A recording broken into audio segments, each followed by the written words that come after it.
Hello, my name's Tim Russell, Valley Oak Wealth Management.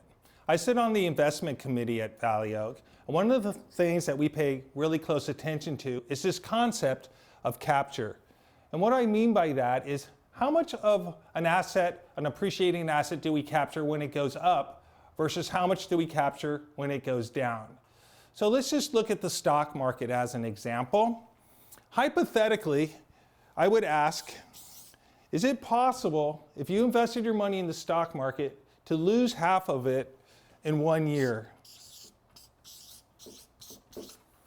Most people would say yes, that's possible. So then I would ask, what rate of return do you need to get by the end of the second year to get all your money back?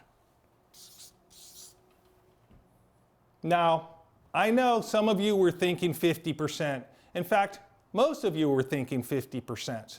But the reality of it is, you would need to get 100%. If you only got 50, you would still be down 25% because you got 50% on half of your money. So instead of losing 50%, let's say you were more conservative and you only lost 10%. I asked the same question. What rate of return would you need to get by the end of the second year to get all of your money back? You would need to get 11%. Now, I know most of you were going to say 20 because he got me over here. I know this is going to be 20%, but it's really only 11. You're going to ask me why. Well, let's do the math. Let's say you have $100,000. You lose 10%, you have 90.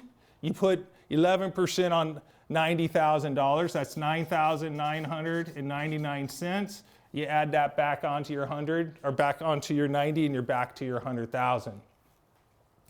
Over here, you're back to your same $100,000. And if this happened and you're retired, you're like, oh my God, I'm never going to let that happen again. So what we try to concentrate at Valley Oak Wealth Management is we try to minimize this as much as possible. What we're trying to do here is to capture no more than 20% of a down market. So if we were successful at that, 20% of 50% would be down that 10%. And let's say that we only were to capture half of this, okay? So we would still be up 50 over here on this year. And in this scenario, I'm actually up, right? So I have 100,000, I lose 10, I'm at 90, I put 50% on 90, that's $45,000. I add that $45,000 onto my 90, I have $135,000 here. Again, in both of these other scenarios, we didn't make any money, we just got our money back. The most important thing is not to be worried about capturing 100% of an up market. It's more important not to capture 100% of a down market. This is how you build wealth. This concept of capture is very important. If you want to discuss it further, come see us at Valley Oak Wealth Management. Thank you.